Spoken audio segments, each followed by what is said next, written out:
ابو عبد العزيز دقيقه بس، ابو عبد العزيز حبست انفاسهم.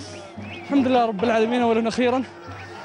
مباراة صراحة عجيبة اليوم، غريبة يعني، ما كنا محظوظين. الحمد لله رب العالمين فك النحس يمكن في اخر 10 دقائق، ولا الهلال كان مسيطر، خسرنا فرص كانت اهداف مليون في المية. الحمد لله. سمعت انا في المدرج ابو عبد العزيز كانوا يقولون انك كنت متساهل شوي مع الفرص اللي اتيحت لك انك تعاملت معها يعني بتساهل شوي.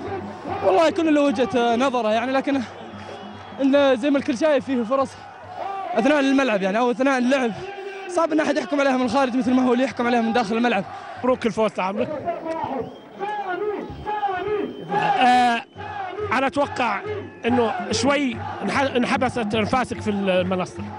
ضاعت كمية فرص شفتها ماجد، شيء هائل من الفرص، بالإضافة إلى أنه الحقيقة الشوط الأول يعني أنا الحكام السعوديين نثق في أمانتهم ونزاهتهم، ما فيها يعني فوق كل شك، ولكن في عدم جرأة في اتخاذ القرارات.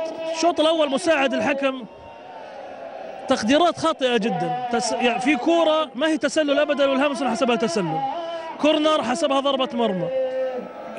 الحكم ايضا في اخر المباراه احنا فايزين 3-0، ولكن في بلنتي صريح الرادوي ايضا ما حسب. احنا ضررنا من التحكيم في مباراه التعاون والامور قاعده تستمر. انا شايف ارجو من لجنه الحكام يعني تنبيه الحكام انهم يتخذوا قراراتهم بجرأة فقط. بعد التصريح اللي اطلقته انت مباشره بعد مباراه التعاون كان هناك مطالبه الاعلاميه من البعض يقولون اعتذر يا امير عبد الرحمن.